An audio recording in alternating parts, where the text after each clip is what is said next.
I'm gonna jump right into this. My name is Jerald Boyd. I am a director of business development for a conglomerate of trash companies in the area. So I am a trash man at heart, right? It's part of what I do. I've grown up in that industry. I've grown up in that business. But I'm an entrepreneur.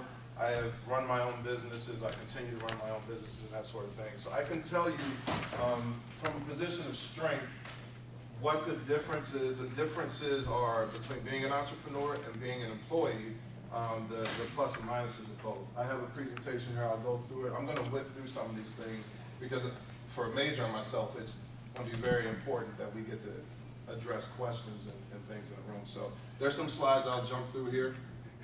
But so what's your career path? You know, the difference between being an employee and being an entrepreneur.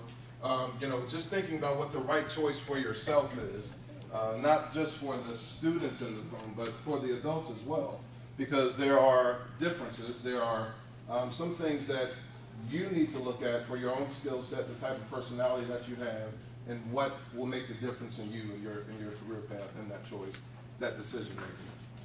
Some of the benefits of being an employee. There's employment stability. Let me retract that. Maybe a little more employment stability, right, than being an entrepreneur. But some people will beg to differ on that. So I'll go into that in a little more detail.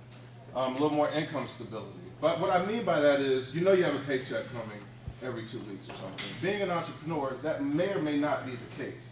So, you know, it's a matter of what you're willing to do, risk versus reward.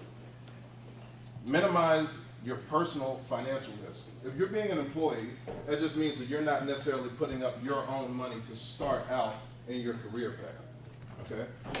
Where being an entrepreneur is the opposite, obviously. Big thing for being an employee versus being an entrepreneur is having health benefits.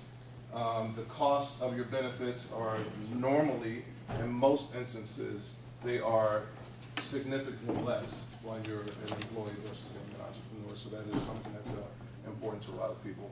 You have an ability to aspire to climb, to rise through the ranks of your particular career, of your career focus, your path.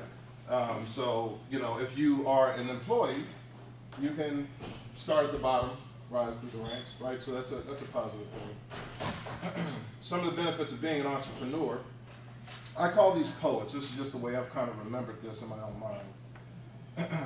There's passive income. So that means that you earn money while you're not necessarily putting in time on the job.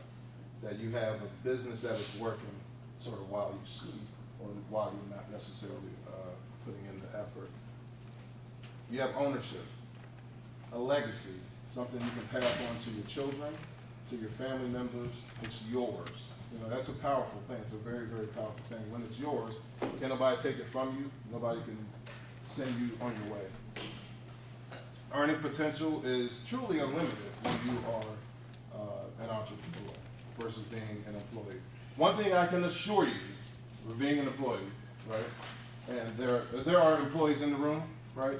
Are there any entrepreneurs in the room? Any people that run their own business?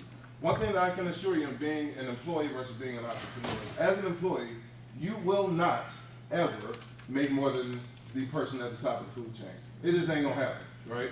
Well, being at the top of the food chain, you could be that person, being an entrepreneur, so that's definitely a major benefit. Then there's tax breaks, all kinds of benefits on the tax side as what you can do. The skill set here, that to me is the most powerful thing.